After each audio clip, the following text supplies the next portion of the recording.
एक जुड़ाव होता है राजनीतिक, एक पारिवारिक जुड़ाव होता है, एक ऐसा जुड़ाव होता है जो अपनी जमीन से होता है, जहां अपने परिवार के पुश्तों की पैदाइश है।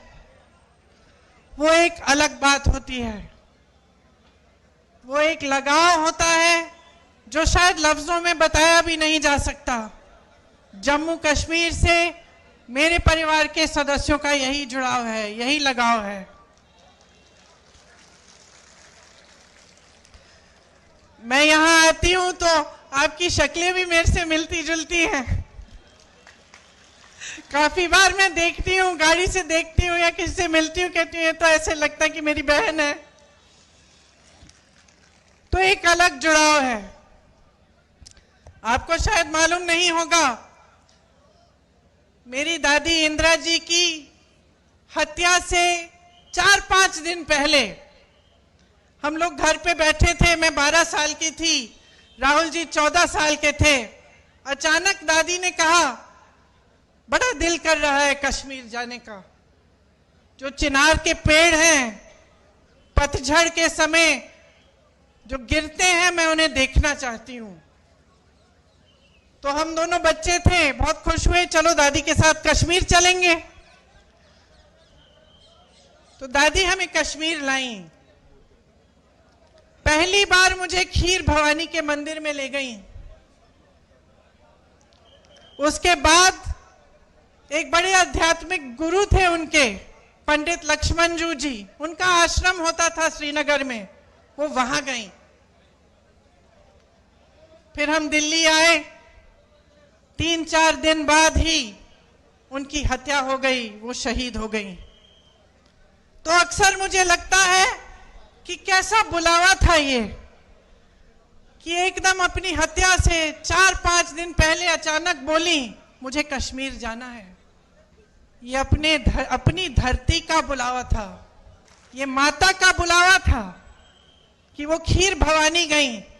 पहली बार अपने दोनों पोती पोती को वहां ले गई। और उसके बाद से जब भी मैं श्रीनगर जाती हूं, मैं जरूर खीर भवानी माता के यहाँ जाती हूं और अपनी दादी को याद करती हूं। ये देश का शिखर है। प्रकृति ने आपको सब कुछ दिया, सुंदरता, संसाधन, बड़े बड़े आध्यात्मिक गुरु जो यहां से चले और सिर्फ अपने देश भर में नहीं लेकिन दूसरे देशों तक गए और धर्म की बात की, अमन चैन की बात की। आपके पास सब कुछ था, एक धार्मिक परंपरा, जैसे मैंने कहा, प्राकृतिक सुंदरता, संसाधन। और शायद ये दुनिया का तरीका है, दुनिया का स्वभाव है कि जब किसी के पास सब कुछ होता है तो जिसकी नीयत ठीक नहीं होती है वो उसे छीनने की कोशिश करता है, उसका इस्तेमाल करता है। एक तरह से भाजपा के नेताओं ने जम्मू और कश्मीर को अपने राजनीतिक शतरंज का मोहरा बना दिया है। यहां के लिए नीतियां नहीं बनती, आपके लिए नीतियां नहीं बनती। आपके प्रति जो नीतियां बनती हैं वो देश में जज्बातों को उभारने के लिए, राजनीति करने के लिए बनाई जाती हैं। आप सोचिए, आज भयंकर बेरोजगारी है। यहां जम्मू में 65% सरकारी पद खाली हैं। आप यहां बेरोजगार खड़े हो, नौजवान, हाथ उठाकर अगर मैं पूछूं कि किस किस को सरकारी नौकरी मिली है, आप सब बोलेंगे नहीं मिली है। अभी जो चुनाव खत्म हुआ उसमें हमने, जब हम पूरे देश भर में घूमे, जहां जहां गए, हमने पूछा भाई हाथ उठाओ, किस किस को रोजगार मिला है। एक हाथ नहीं उठता था। 10,000, 20,000, 50,000 की भीड़ में एक हाथ नहीं उठ रहा था। उल्टा क्या दिया जाता है आपको? नौजवानों को अग्निवीर जैसी स्कीम। ये हमारे जवान खड़े हैं, देश के लिए जीवन देने के लिए तैयार हैं। जब ये आते हैं हमारी सुरक्षा करने के लिए, जब सरहद पे खड़े होने जाते हैं तो मन में ये रखते हैं कि हम एक दिन शहीद हो सकते हैं इस धरती के लिए, और आप अग्निवीर लाते हैं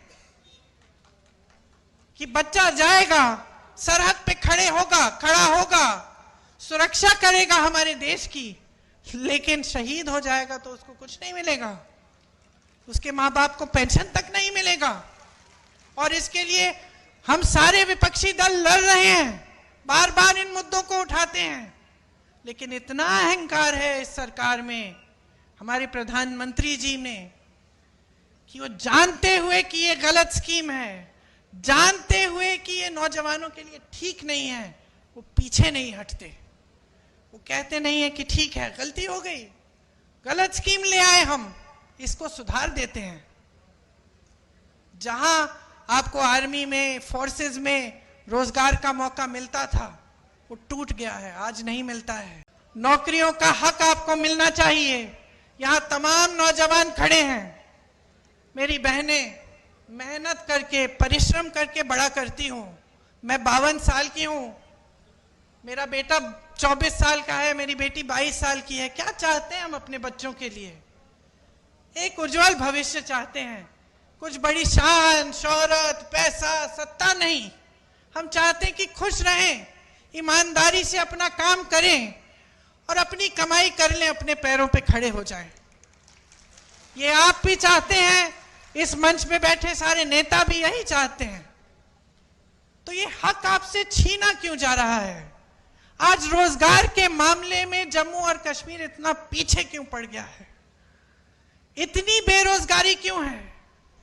आप परवरिश करते हैं अपने बच्चों की, मेहनत करते हैं, उनको पढ़ाते हैं, लिखाते हैं। बच्चा भर्ती का पेपर देता है, पेपर लीक हो जाता है, पेपर दे भी देता है, मार्क्स भी आ जाते हैं, भर्ती नहीं होती। घोटाले पे घोटाले होते हैं। ऐसे बच्चे हैं जो 27-28 साल के हो जाते हैं, 30 साल की उम्र के हो जाते हैं नौकरी की इंतजार में। उनको खुद नहीं पता होता कि जब हमने भर्ती का इम्तिहान दे दिया है, हम पास भी हो गए हैं, तो क्या हम इंतजार करें? हो सकता है 6 महीने में नौकरी मिल जाएगी, हो सकता है 2-3 महीनों में नौकरी मिल जाएगी। तो बेचारे इंतजार करते रहते हैं, सोचते हैं कहीं और लग जाएंगे तो ये भर्ती निकल जाएगी तो हम रह जाएंगे।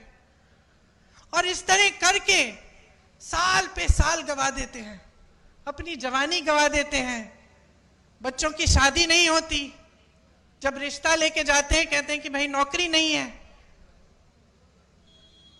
रिश्ते नहीं पक्के होते। तो इस तरह से कैसे आगे बढ़ेंगे हम?